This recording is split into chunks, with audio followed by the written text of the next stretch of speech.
19절 말씀. 예, 다 찾으신 줄 알고 우리 한 목소리로 2장 17절에서 19절 함께 합독하시겠습니다. 내 하나님 여호와가 너를 길로 인도할 때에 내가 그를 떠남으로 이를 자취함이 아니냐. 내가 시올의 물을 마시려고 애굽으로 가는 길에 있음은 어찌 됨이며 또 내가 그 강물을 마시려고 아스루로 가는 길에 있음은 어찌 됨이냐. 내 악이 너를 징계하겠고 내 반역이 너를 책망할 것이라. 그런즉 내 하나님 여호와를 버림과 내 속에 나를 경외함이 없는 것이 악이요 고통인 줄 알라. 주 만군의 여호와의 말씀이니라. 아멘. 할렐루야. 오늘은 내 악이 너를 징계하리라 라는 제목으로 하나님의 말씀을 전가하도록 하겠습니다. 오늘 제목이 보니까 내 악이 너를 징계하리라 라고 했습니다. 여러분, 징계에 대해서 우리가 잘 이해를 해야 되겠습니다. 징계는 누가 받는 것입니까? 징계는 믿지 않는 사람들이 받는 것이 아니고 반드시 하나님을 믿는 하나님의 자녀들만 징계가 있는 줄로 믿습니다. 아멘. 징계는 다 받는 것이오늘 징계가 없으면 사생자요 참 아들이 아니다라고 했습니다. 우리도 자식들을 키울 때 내 자식이니까 징계하죠. 내 자식이니까 징계하지 남의 자식은 징계하지 않습니다. 남의 자식들을 혼내면 큰일 납니다. 그죠? 그래서 하나님도 그분의 자녀 우리들을 징계하시는 것입니다. 그러므로 징계라는 말을 여러분 부정적으로만 생각해서는 안 돼요. 징계는 사랑입니다. 사랑으로 우리가 징계를 이해해야죠. 징계를 그냥 혼낸다, 그냥 매를 든다, 때린다, 처벌한다 이런 식으로 우리가 이해해서는 안 되겠습니다. 자, 어떤 사람이 오랫동안 몸이 아팠습니다. 이 병원 저 병원 다녔지만 낫지를 않는 거예요. 약을 먹어도 안 낫고 주사를 맞아도 소용이 없었습니다. 그런데 나중에 시간이 지나와서 알고 보니까 원인을 잘못 알고 있었던 겁니다. 진단을 잘못한 거예요. 진단을 잘못하니까 어떤 약을 먹어도 주사를 맞아도 낫지가 않는 거예요. 우리의 영적인 삶도 이와 똑같습니다. 많은 사람들이 시험을 받고 징계를 받으면서도 내가 왜 시험을 받고 있는지 왜 징계를 받는지를 그 이유를 모르니까 허송세월하는 경우가 굉장히 많습니다. 그리고 많은 사람들이 이런 가운데서 하나님을 탓합니다. 하나님이 왜 나를 이렇게 내버려 두시는가? 왜 나를 이렇게 고통 가운데 내버려 두시고 도와주시지 않는가? 이렇게 하나님을 탓합니다. 또 어떤 사람들은요, 마귀를 탓해요. 늘 그 사람은 마귀가 나를 공격하고 있다 라고 생각을 합니다. 또 어떤 사람들은요, 사람 탓을 합니다. 저 사람 때문에 내 인생이 이렇게 됐다라고 생각을 하죠. 이처럼 사람들은 각자 자신이 겪고 있는 시험의 원인을 나름대로 생각할 수는 있습니다. 다 믿는 사람들이죠. 그런데 원인을 잘못 짚고 있으면 그 문제는 절대로 해결되지 않습니다. 하나님을 탓하는 사람은요, 하나님을 원망합니다. 그러면 점점 하나님과의 관계가 멀어지는 거예요. 저는 하나님을 원망하는 사람치고 하나님과 관계가 좋은 사람을 본 적이 없습니다. 신앙이 좋은 사람 본 적이 없습니다. 또 어떤 사람은 마귀 탓을 하는 사람이 있습니다. 모든 것들을 마귀의 공격이다. 그래서 영적으로 늘 이 마귀를 생각을 합니다. 마귀를 어떻게 마귀가 역사하는가, 어떻게 마귀가 다가오는가. 그래서 마귀를 어떻게든 쫓아내려고 막 대적기도를 하려고 그렇게 혈안이 되어 있습니다. 근데 정작 자기 자신을 돌아보지는 않습니다. 또 사람을 탓하는 사람들이 있어요. 이 사람들은 사람을 피합니다. 또 사람과 사람을 원망하며 또 나중에는 급기야 그 사람과의 관계를 끊어버립니다. 사람을 원망하고 사람을 피해 다니고 그 사람을 거리를 두고 결국은 그 사람과의 관계가 끊어지는 거죠. 그런데 문제가 해결이 안 돼요. 마귀를 대적해도 사람을 원망해도 하나님을 원망하는데도 문제가 해결이 안 되는 거예요. 그대로 있는 거예요.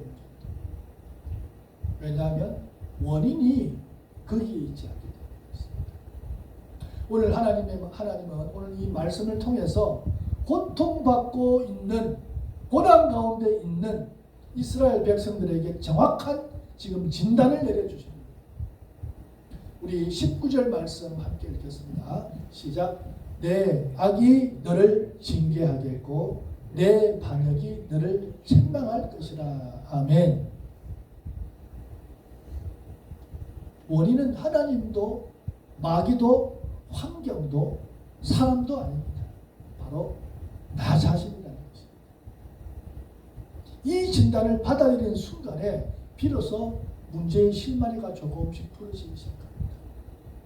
이것은 무엇과 관계가 있냐면요, 인간이 누구인가, 예수 믿는 사람이 어떤 존재인지를 바로 알아야 됩니다. 많은 사람들이 예수를 믿고 나서 의롭게 되고 나서 이제는 내가 의인이 되었다고 생각을 합니다. 그래서 이 구원파에 다니는 사람들은 죄를 지어도 이제 회개하지 않아도 된다, 이렇게 이야기해요. 잘못된 신앙입니다. 잘못 알고 있는 거예요. 인간은 구원받아도 여전히 그 본성에 악이 있어요. 죄성을 가지고 있어요. 이거를 우리가 숨길 수가 없는 것입니다. 이걸 모르면, 이거를 바로 깨닫지 못하면 원인을 자기 자신에서 찾을 수가 없는 겁니다. 우리 17절 말씀을 함께 읽겠습니다. 시작. 내 하나님 여호와가 너를 길로 인도할 때에 내가 그를 떠남으로 이를 자취함이 아니냐. 아멘. 하나님이 우리를 바른 길로 인도하시고, 여호와는 나의 목자가 되셔서 나를 푸른 초장과 맑은 시냇 물가로 우리를 인도하시고, 사망의 음침한 골짜기로 다닐지라도 주의 지팡이와 막대기가 우리를 안위하시고 보호하십니다. 할렐루야. 낮에는 구름 기둥, 밤에는 불 기둥으로 이스라엘 백성들을 지키고 보호하셨던 그 하나님이 오늘도 불꽃 같은 눈동자로 저와 여러분을 지키고 있는 줄로 믿습니다. 하나님이요, 우리를 지키고 있기 때문에 우리가 오늘도 살아있고 숨쉬고 있는 거예요. 제가 저희 아버님께서 3년 전에 돌아가셨는데, 아버님 돌아가시 전날 아버님이 병원에 계셨는데, 아버님 돌아가시기 전날 제 마음 가운데 갑자기 아버지하고 통화를 한번 하고 싶은 마음이 드는 거예요. 아버님이 곧 돌아가실 것 같아, 느낌에. 그래서 전화를 해서, 아버님 마지막으로 저한테 하시고 싶은 말씀이 있으면 한 말씀 좀 해주십시오. 왜 갑자기 전화해서 그런 말을 하느냐. 갑자기 제 마음 가운데 하나님이 아버지님 부르실 때가 다가올 것 같습니다, 이렇게 제가 이야기를 했어요. 그렇게 하고 나서 아버님 몇 말씀을 하시고 난 다음에 그 다음날 아침에 병원에서 전화가 온 거예요. 아버님 휠체어에 앉아서 이렇게 산책을 하고 있는데 갑자기 고개가 한쪽으로 이렇게 쏠려 있길래 아버님하고 깨어봤더니 인기척이 없다는 거예요. 그냥 앉아서 돌아가신 거예요. 여러분, 사람은요, 자기가 언제 죽을지 몰라요. 하나님이 이 호흡을 남겨주시고 숨을 쉬게 하시니까 살아있는 겁니다. 지금 당장도 하나님이 이 호흡을 걷어가시면 사람은 그냥 하나님께 가는 거예요. 언제 사람이 죽을지 모르는 겁니다. 하나님이 우리를 붙들고 계시기 때문에, 지키고 있기 때문에 저와 여러분은 살아있고 숨을 쉬고 있는 거예요. 할렐루야. 감사하시기 바랍니다. 목적이 있으니까 남겨두셨죠. 그죠? 사명을 다하면 하나님 데려가시는 거예요. 아직 사명이 남아있기 때문에 저와 여러분이 이곳에 있는 것입니다. 이처럼 하나님은 언제나 우리와 함께 하시고 우리를 바른 길로 인도하시고 지키고 보호하십니다. 그러므로 문제는 하나님이 아니에요. 문제는 우리가 그 하나님을 떠났기 때문에 모든 것들이 일어나는 것입니다. 우리의 생각에서, 우리의 마음에서, 우리의 입술에서, 우리의 행위에서 우리 하나님을 떠나요. 하나님 경외하지 않아요. 여기 보니까 이를 자취함이 아니냐라고 했습니다. 이를 자취함이 아니냐. 이 말은 무슨 말입니까? 스스로 불러들인 것이 아니냐 이 말입니다. 너에게 이 고난, 너에게 대한 고통, 이것이 어디서 왔느냐? 내가 너에게 이 고통을 내가 준 것이 아니라 네 스스로가 불러들인 것이라는 겁니다. 지금 겪고 있는 고통, 신음, 이것이 하늘에서 갑자기 떨어진 것이 아니라 나의 선택과 나의 말과 나의 행위와 나의 발걸음이 결과가 이것을 불러왔다는 것입니다. 이것에 관해서 신약의 야고보 기자는 이렇게 말하고 있어요. 1번 말씀 다 같이 한번 읽어보고 주보에 있는 1번 말씀입니다. 1번 말씀 함께 읽습니다. 시작. 사람이 시험을 받을 때에 내가 하나님께 시험을 받는다 하지 말지니 오직 각 사람이 시험을 받는 것은 자기 욕심에 끌려 비욕됨이니라. 아멘. 여기서 말하는 이 시험은 하나님이 주신 것이 아니라는 겁니다. 하나님의 시험에는 두 가지가 있어요. 템테이션이 있습니다. 유혹이라는 게 유혹. 이것은 마귀를 통해서 하나님이 허락하시는 그러한 유혹이 시험이 있고요. 하나는 테스트가 있습니다. 이것은 뭐냐 하면은 하나님이 아브라함의 믿음을 시험하시려고 할렐루야 이삭을 바치라고 하셨죠. 그죠? 그것은 아브라함의 믿음을 신앙을 달아보기 위해서 하나님이 주신 시험이라는 것이죠. 근데 여기서 말하는 시험은 템테이션을 말하는 거예요. 하나님이 테스트가 아니라 템테이션입니다. 유혹이 오고 그 유혹 때문에 욕심에 끌려서 미혹되어져서 넘어지고 스스로 죄의 길을 선택하고 이걸 말하는 거예요. 그러므로 이 시험은 하나님 주신 것이 아니라 내 안에 있는 욕심이 나를 끌어당기는 거예요. 이것을 우리가 인정해야 돼요. 내 안에 이렇게 악한 본성이 있다는 사실. 이 사도 바울이 고백한 거잖아요. 7장 로마서 7장에서. 선을 행하기 원하는 나에게 악이 함께 있는 것이로다. 아멘. 악이 우리 안에 있는 거예요. 본성 안에 있는 거예요. 이 악이 때로는 좋게는 실수할 때도 있어요. 모르고 할 때도 있어요. 그러나 대부분은 알고도 해요. 계획적이에요. 치밀해요. 악은. 다 보세요. 얼마나 치밀하게 계획을 세워가지고 완전 범죄를 지켜야 합니까? 아무도 모르게. 그게 우리 인간의 본성이에요. 우리 안에 있다는 것이. 또 이 모습을 잠언 기자는 또 이렇게 정확하게 설명하고 있습니다. 2번 말씀 다 같이 한번 읽어보겠습니다. 시작. 사람이 미련함으로 자기 길을 굳게 하고 마음으로 여호와를 원망하느니라. 아멘. 자기 길을 굳게 해놓고는 하나님을 원망하고 환경을 원망하고 탓하는 거예요. 부모를 탓하고 환경을 탓하고 이게 우리의 본 모습입니다. 예전에 여러분 우리 젊을 때 신앙생활 할 때는요 사람들이 시험 들었다 이런 말을 참 많이 사용했어요. 어느 집사가 시험에 들었대. 그래서 이렇게 했대. 그걸 아주 크게 조그마한 시험도 크게 부각을 시켜서 이야기했습니다. 이 말 속에는 어떤 의미가 담겨져 있습니다. 시험 들었다는 말 속에는 내가 뭔가 잘못되었다는 자기 인식이 담겨져 있어요. 그 말 속에는. 내가 시험 들었어. 이 말은 내가 지금 뭔가 잘못해서 지금 이렇게 되었다는 그 자기 인식이 담겨져 있단 말이에요. 그런데 오늘날은 이 시험 들었다는 말을 잘 사용하지 않습니다. 시험 들었다는 말 대신에 어떤 말을 쓰냐면 상처받았다. 상처받았다. 이런 말을 처음 많이 써요. 그렇죠? 상처받았다는 말은 무슨 뜻입니까? 책임이 나에게 있는 게 아니라 다른 사람에게 있다는 거예요. 다른 사람 때문에 내가 상처를 받았다는 거예요. 지금. 그러니까 그 책임이 누구에게 있다는 겁니까? 나에게 있는 게 아니고 그 사람에게 있다는 겁니다. 환경에 있다는 겁니다. 이게 지금 잘못된 신학이래요. 그러니까 회개가 없는 거예요. 돌이킴이 없는 거예요. 자기를 돌아보지 않는 거예요.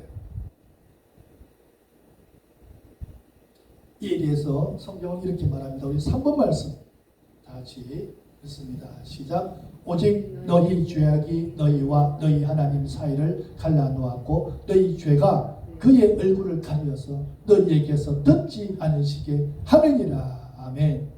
너희가 많이 제물을 드리고 너희가 많이 기도할지라도 내가 너희 기도를 듣지 아니하리라. 너희가 마음속에 죄악을 품으면 내가 듣지 아니하리라. 여호와의 귀가 듣지 못해서 그런 것이 아니고 손이 짧아서 구원하지 못하심이 아니고 오직 너희 죄가 너희와 하나님 사이를 갈라놓고 그 죄가 그의 얼굴을 가려서 너희에게 듣지 않으시게 합니다. 하나님이 외면하는 것이 아니라는 거예요. 나의 죄가 하나님과 나 사이를 가로막고 있다는 것이죠. 그러므로 회개는 자기 자신의 문제가 뭔지를 알아야 돼요. 자신이 어떠한 존재인지를 알아야 돼요. 이걸 깨닫는 데서 회개가 시작되는 겁니다. 원인을 정확히 알아야 해결책을 찾을 수가 있는 거예요. 그 원인은 무엇입니까? 우리가 하나님을 떠난 거예요. 이게 바로 죄라는 겁니다. 죄는 하말티아라고 해서 표적에서 빗나가다. 화살이 표적에서 빗나간 거예요. 하나님을 바라봐야 돼요. 세상을 바라봐요. 하나님을 따라가야 돼요. 세상을 따라갑니다. 하나님만 의지해야 되는데 다른 걸 의지합니다.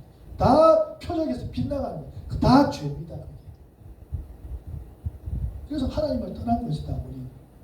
그럼 이처럼 하나님을 떠난 사람은 어떻게 살아가는가? 우리 18절 말씀 다 같이 한번 오늘 말씀 18절 있습니다. 시작. 내가 시올의 물을 마시려고 애굽으로 가는 길에 있으면 어찌 됨이며 또 내가 그 강물을 마시려고 아스로로 가는 길에 있으면 어찌 됨이냐. 아멘. 여기서 시올의 물이라고 했는데 시올은 애굽의 나일강을 의미합니다. 나일강. 그리고 이 애굽과 아수르는 세상을 상징해요. 그리고 이 물은 뭘 의미하냐? 세상이 주는 즐거움과 쾌락을 상징합니다. 당연히 하나님을 믿는 사람들은 하나님 안에서 만족을 얻어야 되고 하나님이 주시는 생수, 하나님의 그 생수를 통해서 영혼의 만족과 안식과 기쁨을 누리며 살아가야 되는데 세상을 기웃거리고 세상의 즐거움과 쾌락을 추구한다. 이스라엘은 목이 마를 때 하나님의 샘으로 오지 아니하고 세상 강물을 찾아 애굽과 아수르로 달려갔던 것입니다. 이처럼 하나님을 떠난 사람은요 반드시 무언가를 다른 것으로 그 갈증을 채워야 됩니다. 사람은 사람의 영혼은 깊은 곳에는 하나님을 담는 그릇으로 하나님이 창조하셨는데 하나님을 떠나니까 하나님의 모든 좋은 것들을 공급받지 못하고 하나님과 단절이 됩니다. 단절이 되다 보니까 이 갈급함을 어떻게든 채워보려고 하나님이 아닌 다른 것들을 의지하고 다른 것들을 숭배하는 거예요. 이게 바로 무상숭배라는 것이죠. 그래서 어떤 사람은 돈을 숭배합니다. 어떤 사람은 성공을 추구합니다. 어떤 사람은 쾌락을 추구합니다. 어떤 사람은 어떻게든 사람한테 인정받으려고 노력을 하는 거예요. 이처럼 모양은 다르지만 본질은 똑같습니다. 하나님이 없는 그 공허함을 하나님 대신 세상의 것으로 채우려고 하는 거예요. 이게 바로 무상숭배인 것입니다. 주님은 이렇게 말씀하십니다. 이 물을 마시는 자마다 다시 목마르려니와 내가 주는 물을 마시는 자는 영원히 목마르지 아니하리니 내가 주는 물은 그 속에서 영생하도록 솟아나는 샘물이 되리라. 아멘. 세상에 주는 물이 있고 내가 주는 물이 있어요. 세상의 물은 마시고 또 갈증이 나고 또 마셔야 되지만 내가 주는 물, 주님이 주시는 물은 영원히 목마르지 않고 우리 속에서부터 깊은 곳에서부터 샘물이 되리라. 할렐루야. 기쁨의 샘물, 감사의 샘물, 찬양의 샘물, 할렐루야. 이것이 솟아난다는 말이에요. 그러므로 세상의 물은 목마름을 해결하지 못해요. 잠시 우리에게 마치시킬 뿐입니다. 마시면 마실수록 더 목마릅니다. 더 강한 자극을 우리가 찾아게 한다는 말입니다. 이것이 바로 사람들이 중독되는 이유입니다. 이거를 만족이 안 되니까 더 강한 거, 더 강한 술, 더 강한 마약, 그걸 추구해야 만족이 되는 거예요. 이게 중독되어 가는 거예요. 술로, 도박으로, 쾌락으로 고통을 잊으려고 하지만 깨어나면 고통은 그 자리에 있어요. 술 먹고 나서 순간에는 좋아하는데 아침에 자고 나니까 더 고통스러워. 내가 왜 그랬지 후회지만 어쩔 수 없어요. 이거 외에는 더 기쁨이 없으니까. 더 큰 또 쾌락을 찾아 나서는 거예요. 점점 더 깊은 수렁에 빠져들어가는 거예요.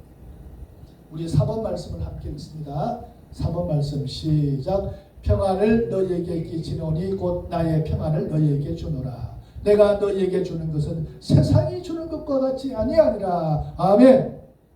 주님이 주시는 것과 세상이 주는 것은 근본적으로 다릅니다. 세상의 평안은 잠깐이에요. 주님의 평안은 우리 속에서부터 일어나는 평안이고 영원한 평안인 줄로 믿습니다. 할렐루야. 사랑하는 성도 여러분, 지금 내가 어디서 갈증을 해소하고 있습니까? 어디서 여러분의 목마름을 해결하고 있습니까? 돌아보시기 바랍니다. 하나님의 셈입니까? 아니면 세상의 시올의 강물입니까? 오늘 많은 사람들이 이 하나님의 셈을 떠나서 세상의 강물을 지금 떠들어가고 있습니다.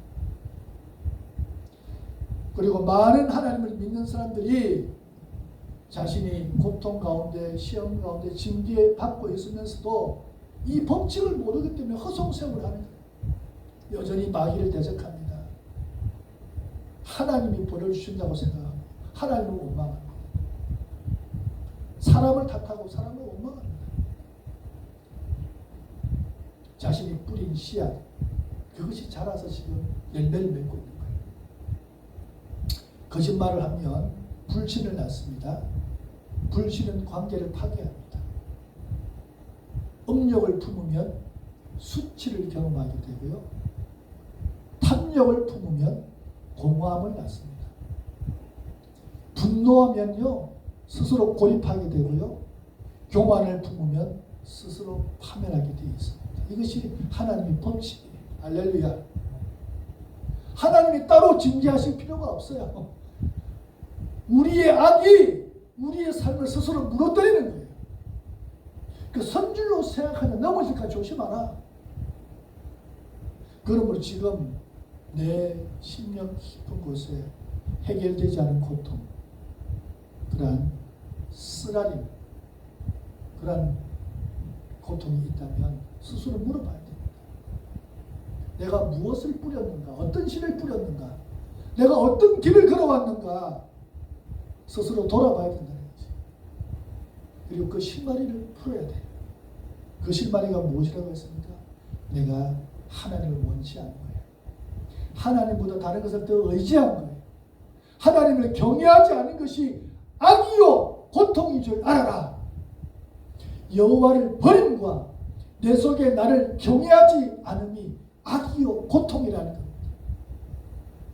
저는 이런 것들을 깨닫고 나서 참 순간순간 하나님께 돌릴 때가 많습니다. 순간 내가 멍하게 딴 생각하고 있어요. 멍하게 어떤 생각에 잠겨가지고 막 그걸 누리고 있어요. 순간 네가 지금 하나님과 함께 있느냐? 네가 지금 하나님과 동행하고 있느냐? 저 자신을 돌아보면 순간 돌이킵니다. 순간순간 돌이킵니다. 할렐루야. 우리는 순간순간 돌이켜야 돼요.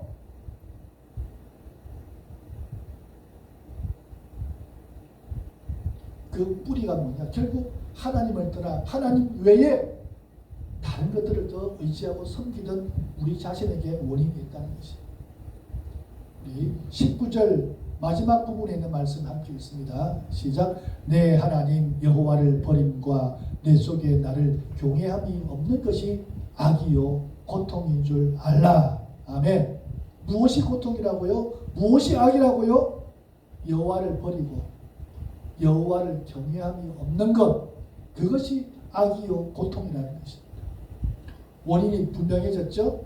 하나님을 버린 것, 하나님을 경외하지 않는 것이 악이요 고통입니다.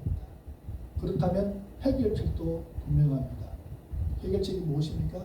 다시 하나님께로 돌이키는 것. 할렐루야. 이게 유일한 길입니다.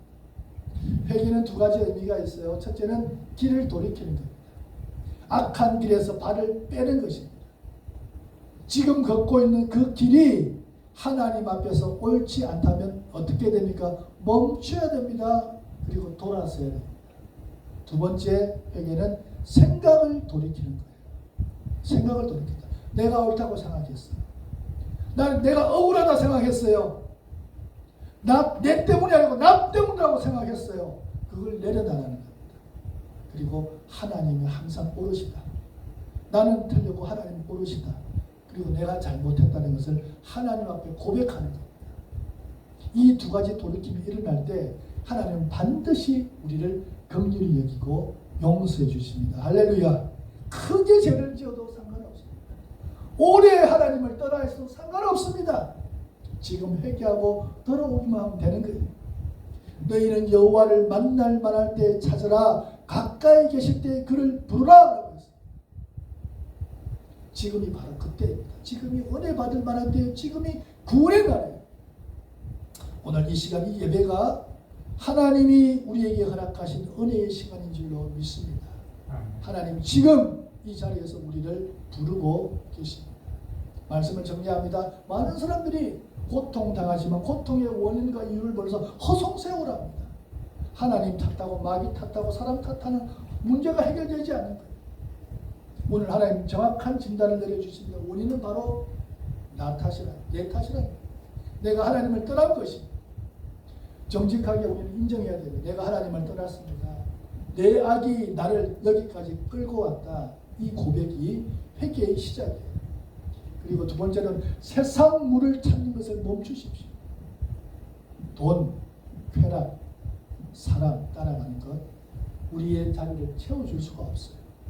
영원히 목마르지 않는 생수는 오직 예수 그리스도 안에 있는 줄로 믿습니다. 우리의 만족은 오직 하나님께로부터 나면이라. 할렐루야. 셋째, 지금 돌아오십시오. 하나님은 너그럽게 용서하십니다.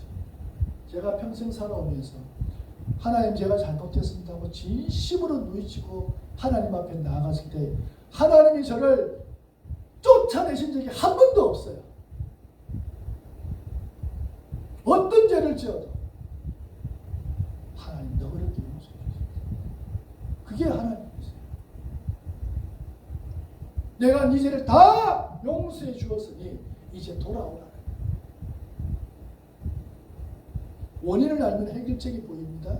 내 악이 너를 징계하고 있어. 우리의 악이 우리를 징계하고 있어. 그러나 하나님의 사랑은 그 악보다 더 큽니다. 그걸 품을 수 있어요. 그래서 우리를 부르시는 나오라는 거예요. 그리고 누가 나옵니까?